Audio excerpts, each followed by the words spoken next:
আসসালামু আলাইকুম, কেমন আছেন সবাই? আমি হলো পাং গুড়া মাছ দিয়া 3 টুকরা তেলাপিয়া মাছ আছে, এগুলো দিয়ে একসাথে করে আজকে বোনা করব।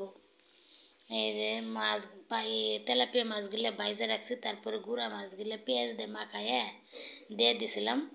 এই যে গুড়া মাছগুলো একসাথে বাইজে নিলাম, একটু ভাজা ভাজা করে। ও পেঁয়াজ দিছি কত রইল উপরে কাইটে। এই যে গুঁড়া মাছগুলো বাইজে তারপর একটু ভাজা ভাজা হয়ে গেছে, একটু পানি দিয়ে দিলাম। পানি দিয়ে এই যে কষায় নিছি মাছগুলো। আমার বোনা বোনা গুঁড়া মাছ আর তেলাপিয়া মাছ একসাথে। আসসালামু আলাইকুম। এই যে আমার গুঁড়া মাছ বোনা হয়ে গেছে।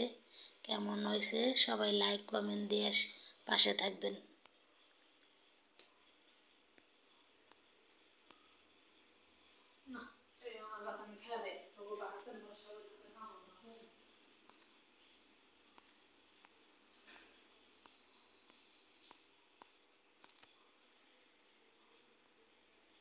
ভাত খাবি না?